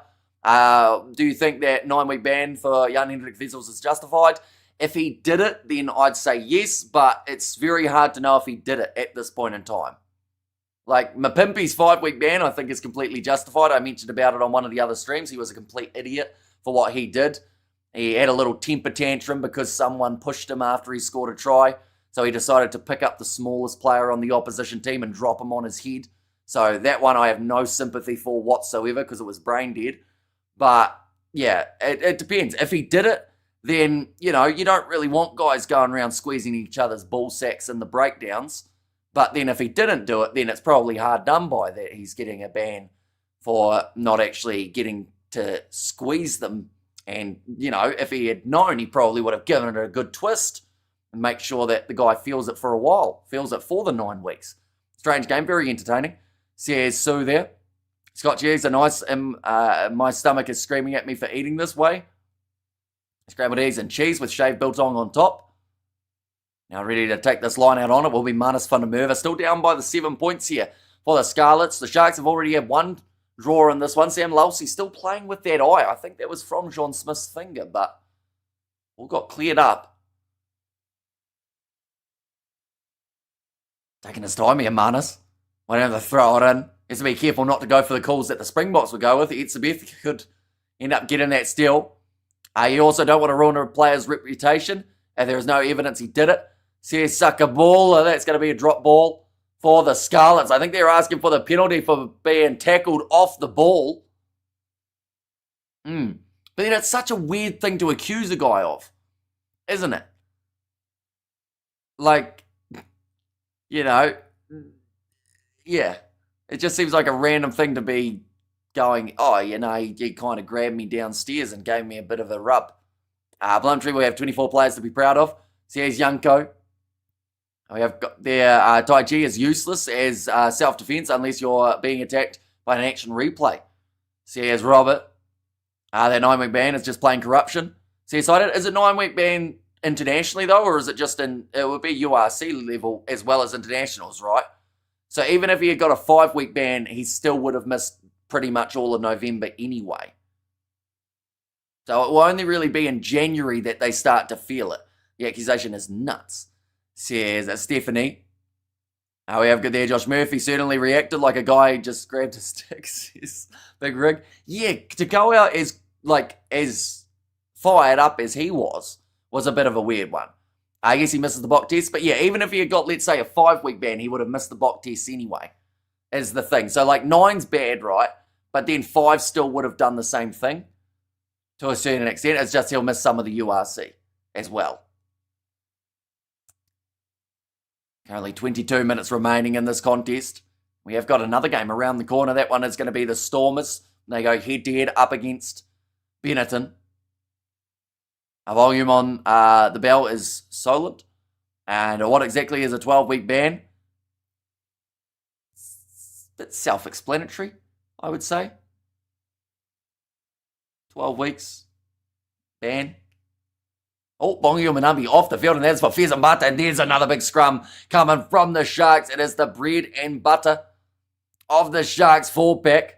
Now, Jordan Hendrickson going on the outside. Little chip behind from Lukanyuam. Trying to pin his ears back, see if he's still got that pace. Ethan Hooker cleans it up. He was in touch. And there was a knock on, in fact. So it will be now the Scarlets do have themselves the scrum. Little bit of afters there as well. If there's no visual evidence, it's just hearsay that is diabolical. Says cited. Yes, I haven't heard what Jan Hendrik Wessels has said. But once again, it just seems like surely there's a better thing that you could come up with for a guy. And why Jan Hendrik Wessels of all players? Because he's not a starting prop for the Boks. So, you know, and he's almost at times not even a starting prop for the Bulls. So it just seems like a weird accusation to make for a player that isn't considered as a really dangerous threat, if that makes sense. So it's a whole weird situation, to be fair. Jasper Visa, should have never gotten a ban according to World Rugby. Let's thing go. Says Mr. Vanilla.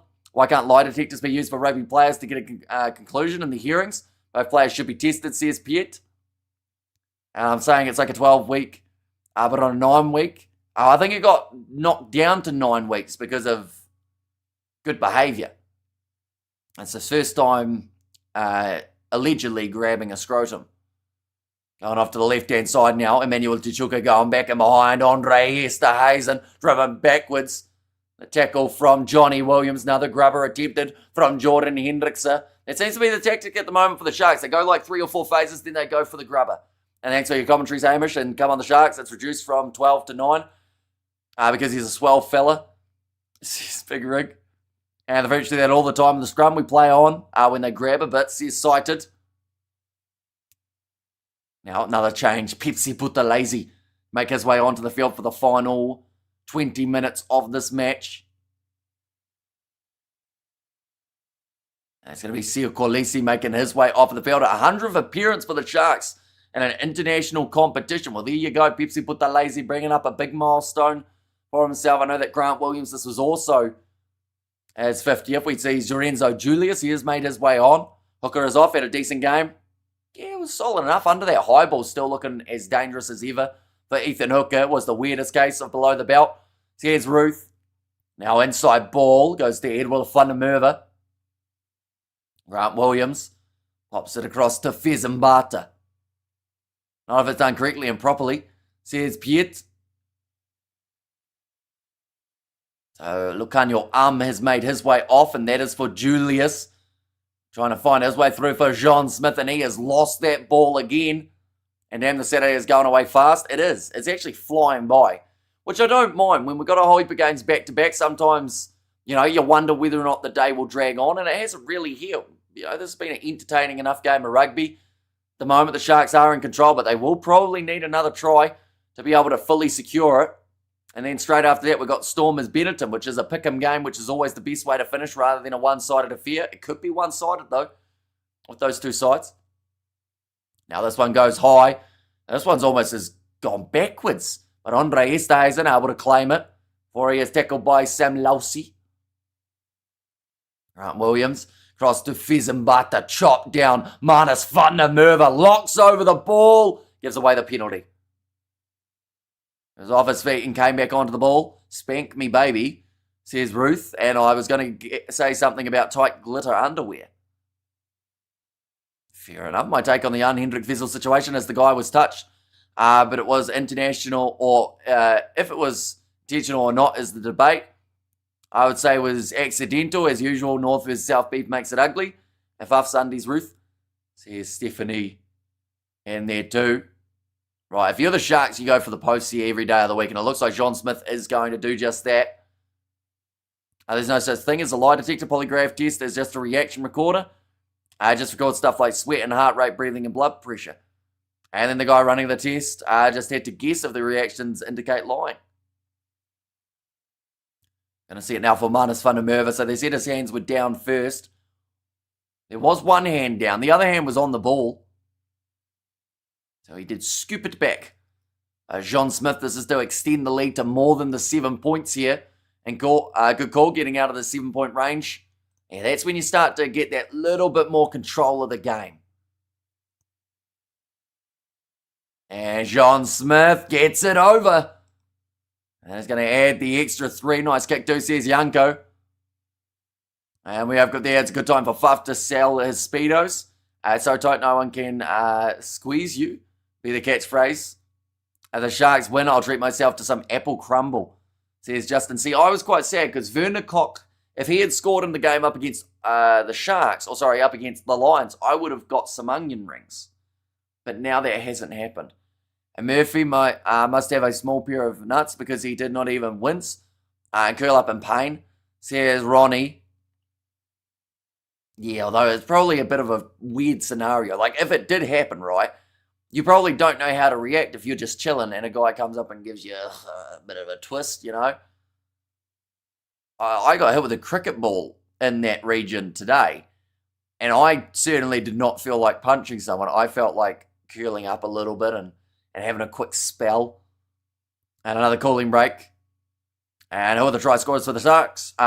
So far we have seen Vincent Tshituka, Emmanuel Tshituka. Also, we did see Musibuko score, and then the last try for the Sharks was scored by Siukolisi. Got it in the end.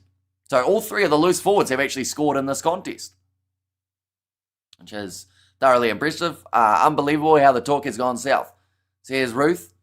And we have got there, used to happen when I did wrestling, and you just rolled with it, assuming it was an accident, but rugby is a little different, says Big Rig. The cooling break will go on for another 1 or 2 minutes. It's just normally to try and cool off these guys for the last 17 or so minutes of this game. There was a little bit of tension before between Plumtree and Sio Kolisi, so yeah, they're probably trying to keep those guys a little bit more mellow as well. One second, we'll go like this and like that as well. And also we have got the big fella too. And Plumtree loves apple crumble. And a Big Rig Joe correct. But still gives enough of an indication for the truth. Hired well-trained people on many occasions in my business to get the leads that give the answers. And it's a sensitive region to get even slightest bit of contact. Even by accident, it's painful. Says cited. But then I guess the weird thing is, like, adrenaline is another thing, right? So you might be in that scenario of, I don't know what it's like for him in the breakdown, but maybe, that happens and he just sees red. And he goes, you know what, I don't feel the pain at the moment because Sam Lelsey drops the ball, but the penalty goes the way of the Scarlets for offside. And the Loaf and Murphy's crown jewels were nabbed in recent days. Says Tonian. Now ready to kick this one towards the corner for Blair Murray. 10-point lead for the Sharks, exactly where they want to be. If the Scarlets score now, they get a bonus point for getting 4 or more tries, and they would also receive the bonus point just as we sit for being within 7. So, a lot to be gained in this next little moment. Next game of rugby that we are covering will be starting up in around 50 minutes' time. That is the Benetton versus Stormers match. I'm liking Jordan Hendricks a lot more at 15 than at 10. Says Yanko. And why on earth? An up and under, close to your post, stupid. And best dish ever is the Sri Lankan butter chicken korma. Says Robert there. I'm trying to get this one moving forward again. It's in the hands of Blacker. In fact, he's going to leave it for his forwards. That was close to getting over, and it's going to be held up. Great defence from the Sharks. And there we go, says Sakabula. You got here. What a miracle, Sharks ahead. Oh, sorry, just got here, says Younger. Oh, and a bit of push and shove too. They might score here, says Sighted, although they have been held up. Massive mistake, you could argue, for the Scarlets. And rugby and UFC tonight, what a good weekend it is. And the thing is, if you're also into your cricket, there is the match between New Zealand and England for the ODI. So that's something else added in there. There's the Rugby League, Samoa versus Tonga, which is going to be a hard-hitting affair. We're going to be covering that one on the channel, and that will actually be around the same time as Tom Aspinall and Cyril Garner fighting, I think, anyway. So that could actually work quite well. Never mind. Wait, they're fighting at 7 a.m. Is the UFC on at the moment? Today at 3 a.m. Is that not, like, now? Would that not be almost happening as we speak, or is that wrong? Oh, an offload there for the Scarlets. Oh, that's dangerous. They've picked him up. They're going to be holding him there. They've been told to put him down, to which they just decide to ignore the referee's call. And it will tie up the maul. Ball won't come out here, and the Sharks will get themselves the scrum. That hold-up was insane, says Yanko. Yeah, I don't know how legal it was from Lorenzo Julius, but I kind of put him down afterwards. Not much time. Welsh need a try. And prelims are on now, says Justin. Also, Tom Aspinall and Cyril Garner are actually going to probably fight during our next UFC, or not UFC, sorry, but our next stream. Maybe? That be correct, or is it a little bit later? In fact, it might be just slightly later that it is happening. 1 second, UFC. Nathaniel Wood fighting in 11 minutes. He's an underdog. But 4 hours time for Tom Aspinall, Cyril Garn. So yeah, we won't actually be live during that time, I don't think, as it is supposed to be at 9:30 a.m. So we'll be finished by a couple hours. Still the countdown for UFC right now. Start in 27 minutes. And also entertaining over legal, says Yanko. And also Sharks play on the wrong side of the field. The tactical kicking is terrible. And hold up, says Ruth. Now looks like Marvin O'Reilly's just dealing with a bit of blood there. And we'll be a bit after the Stormers game. The ref took too long. I almost thought he was not going to give the Sharks their juice. 2 line-out steals at the moment for Marvin O'Reilly. Throughout this game, he's been handy enough. Right, no pre-engage is the call there from the referee. See whether or not that does become a reality in this scenario. And it will be a bit after that Stormers game. I think Stormers Benetton could be a great match. I am thoroughly excited. Like, this game's actually closer than a lot of people thought it would be, which is good. But, you know, if we can have a last-minute thriller to close out the weekend of the URC for us on the channel, would be very much appreciated.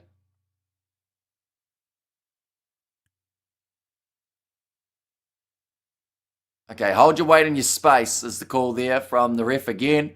To Cameron Dawson, get out of your half, Sharks. So here's Sakabula. You see Musibuko has made his way off the field. Oh no, sorry, he's actually still out there. I don't even know if they have a replacement tight head prop for this game. Harlequins beat Newcastle Red Bulls 52-0. Solid. Possession 58%, as well as territory being 58% by the Sharks, and they get themselves another scrum penalty.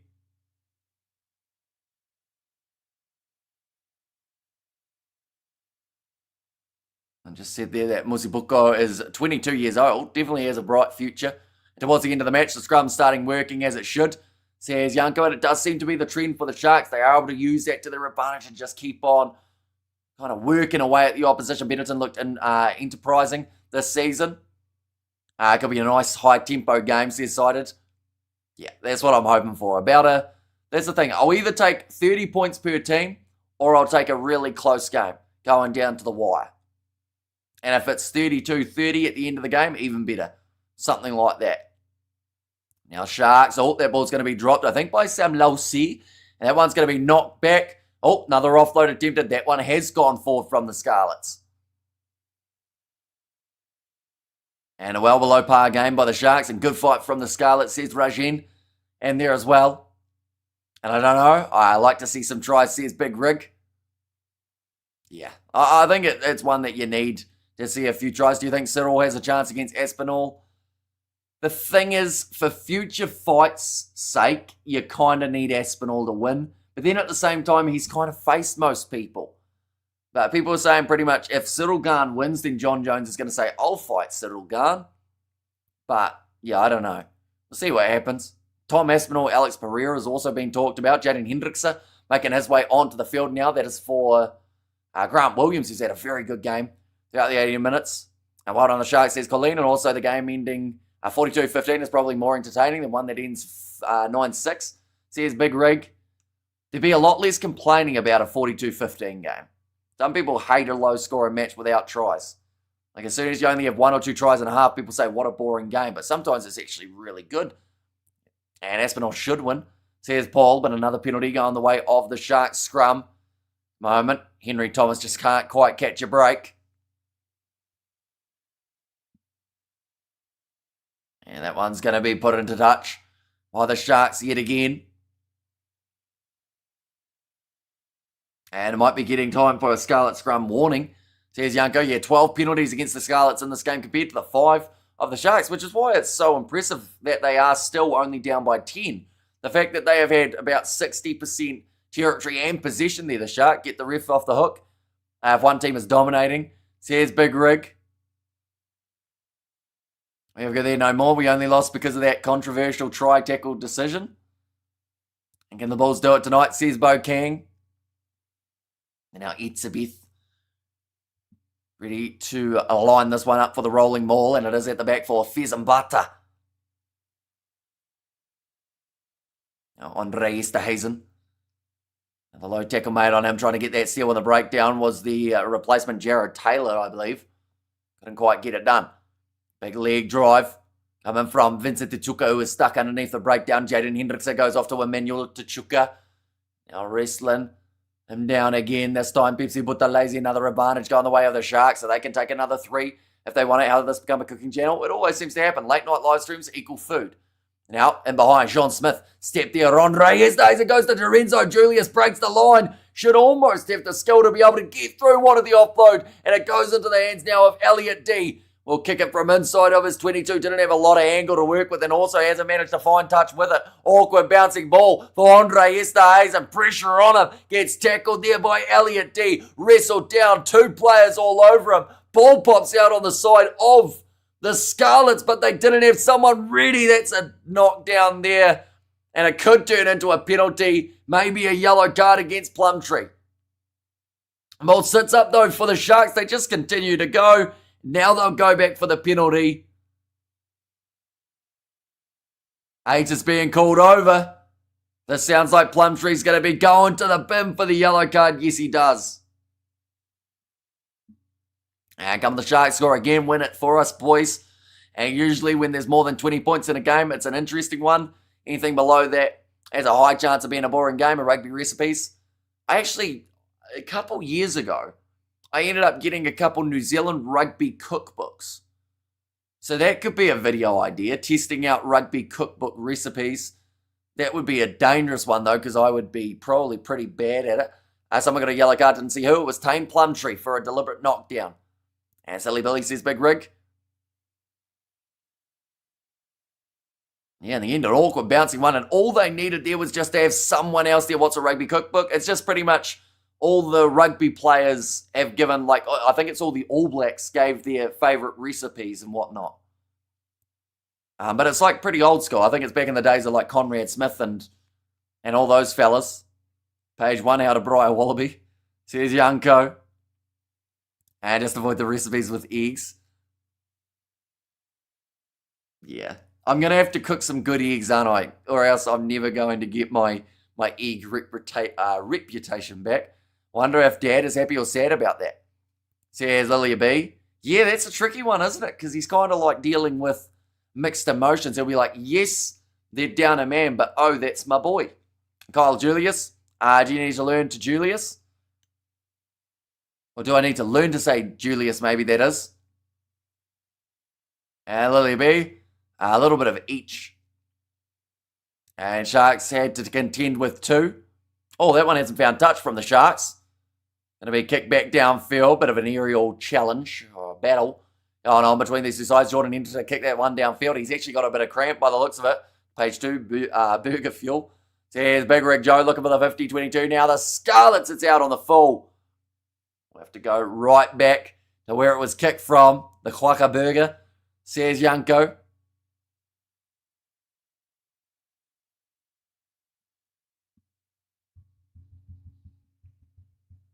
Now, Scarlets, looks like they are given a very little chance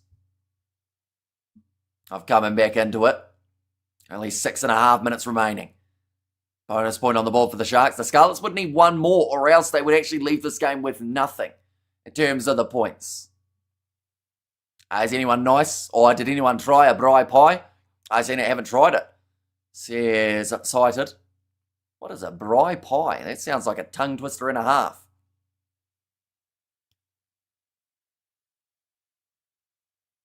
John Plumtree doesn't look too happy at the moment, even though his side is winning. Just showing the next 5 games. The next one is for Connacht.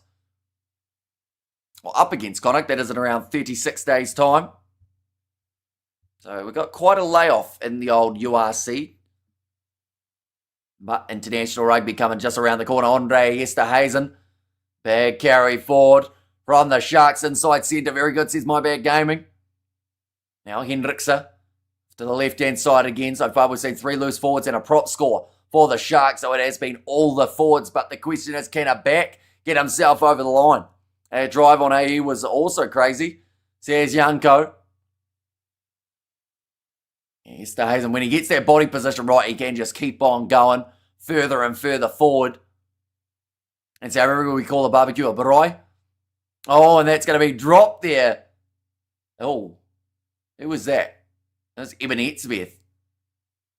He is. Get him back up to his feet. I thought he might have been injured there.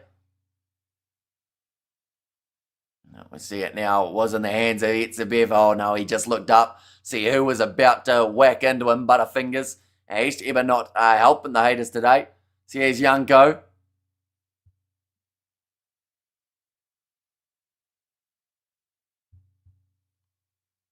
Now 5 minutes still on the clock.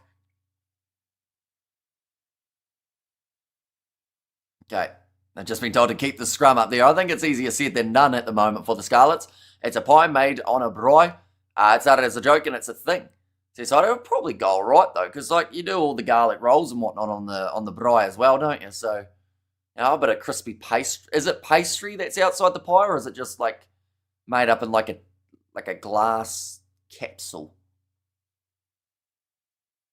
Just showing some of Vincent Tshituka's work throughout this game as well. He has been absolutely everywhere, including scoring himself the first try of the contest and only 4 minutes through in the game.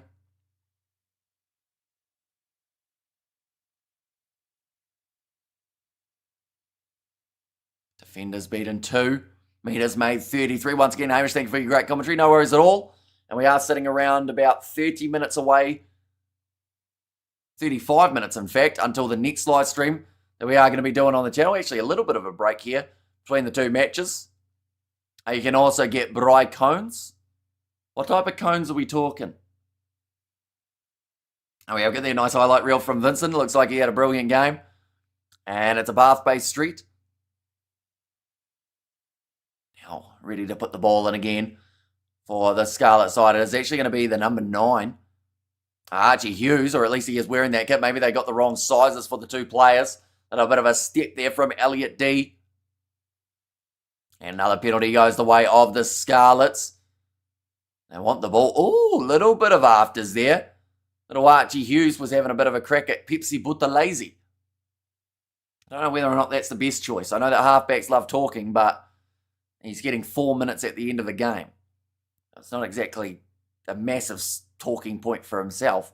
Yeah, there, guys, don't forget to smash that like button, says Daryl. Yeah, anyone who hasn't already, be sure to hit that like button. Also, subscribe to the channel. I think it's a meat pie. Guess it can be done as an apple pie or something. I'll give it a go.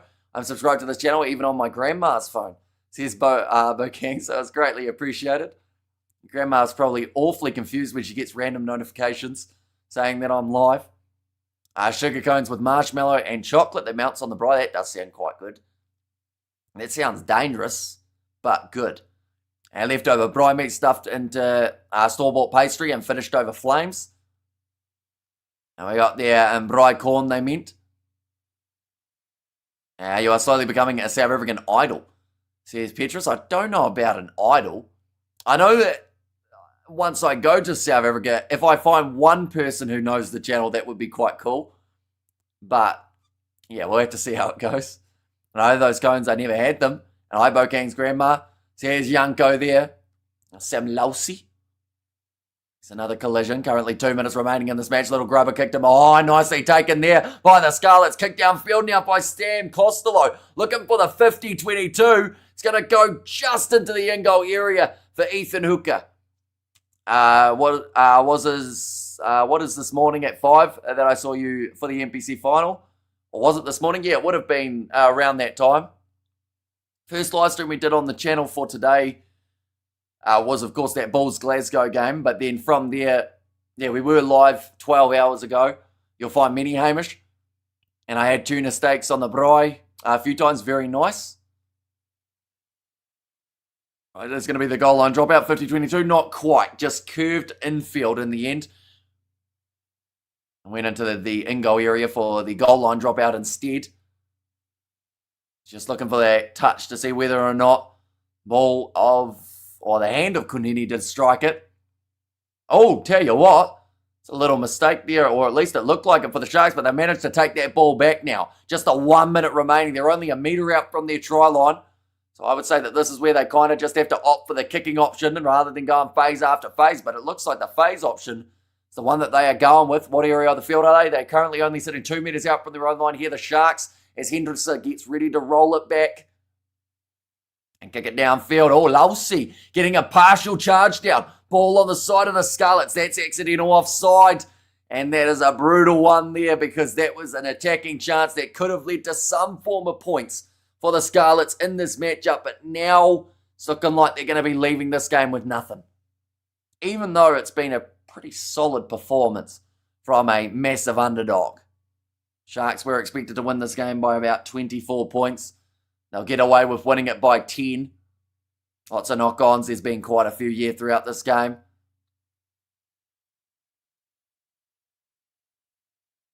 Ready for this last scrum here for the Sharks. They've got the 5 seconds on the ball. The whole game has been a bit broken. Lots of interruptions. See, there's Yanko there. And every time you say leave with nothing, I think of the weakest link. Says Big Rig. Hendrickson just getting that confirmation to make sure that it is going to be full time if this ball goes into touch. That's exactly what they will be planning to do. They've got their full points available. Hendrickson, big scrum there.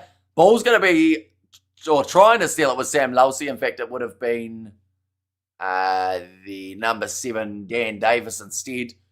Right, what do the Sharks do now? I would assume you just go, you put the ball out. Yes, they do. And they will win this game 29 points to 19. So that makes it now at the moment for today 2 wins from 2 for South African sides. There is one more to go. The Stormers taking on Bennett in that game kicking off in around 30 minutes time, or at least our live stream will be. The game kicking off in 40, and that will be the last game for the URC. But nonetheless, thank you all very much for watching. If you did enjoy, of course, be sure to leave a like, subscribe to the channel as well, and I will see you guys in about 30 minutes for that next live stream as well.